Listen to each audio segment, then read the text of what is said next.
और ये रही आपकी बहू मेघा। मैंडी, तुझे ना मैंने अपनी छत्र छाया में लिया है और आज गुरु दक्षिणा देने का वक्त आ गया है।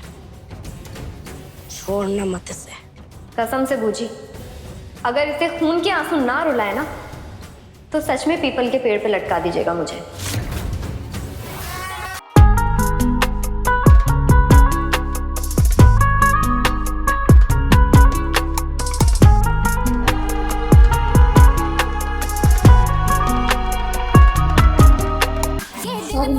नो प्रॉब्लम बेबी, हो जाएगा सही। ऊपर है क्या?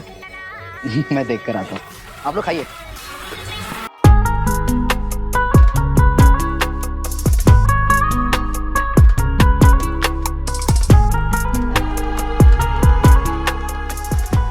मेघा बरसिंगे के आने वाले एपिसोड में एक अलग ही ट्विस्ट देखने को मिलेगा। भाई हमने देखा था ना किस तरीके से यहाँ पर मनोज के घर वाले आ जाते हैं मेघा के घर और यहाँ बोलने लगते हैं कि भाई ये बच्चा हमारा है और यहाँ पर मेघा को ले जाने की कोशिश भी करते हैं। यहाँ पर मेघा के ऊपर ये भी इल्जाम लगाते हैं कि मनोज को भाई मेघा नहीं मारा है। अब भाई मेघा यहाँ पर इतनी गुस्से में आ जाती है कि तलवार वगैरह उठा के सबको भगा तो देती है और ये बोलती है कि ये बच्चा सिर्फ मेरा है।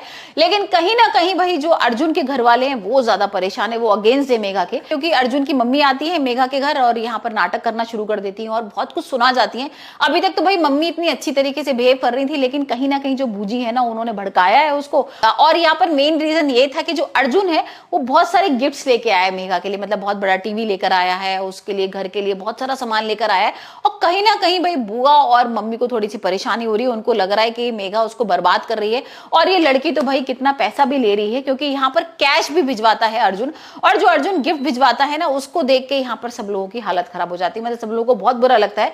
तो मम्मी पहुंच जाती है मेघा के घर और मेघा को बहुत कुछ बोलने लगती है और कहती है कि तुम्हारी हिम्मत कैसी हो गई और तुमने तो मेरे बेटे को बर्बाद कर दिया है और तुम कितनी लालची हो, तुमने तो कैश भी ले लिया है और भी वो भी किसी और के बच्चे के लिए, मतलब ये भी नहीं कि मेरे बेटे का बच्चा हो, वो तो किसी और का बच्चा है और तुम कैसे ये सब कर सकती हो। यहाँ पर इतनी सारी चीजें ना वो बाजार में बोलती है खड़े होके, तो कहीं ना कहीं मेघा को बुरा लगता है क्योंकि मेघा की बेइज्जती हो जाती है और इसी चीज को लेके मेघा पहुंच जाती है भाई अर्जुन के घर और जो सारा सामान होता है ना वो वापस कर देती है। अब ये देखकर बुआ तो बहुत खुश हो रही है कि चलो अच्छा है, और हमें पता ही है ना कि किसी तरीके से केपी के ऊपर भाई एफआईआर लग गई है, यहाँ पर उसके ऊपर इन्वेस्टिगेशन हो रहा है। मनोज को मारा था वो केपी नहीं मारा था, कोई एक वीडियो भी सामने आ गया है जिसमें केपी उसको गोली मार रहा है।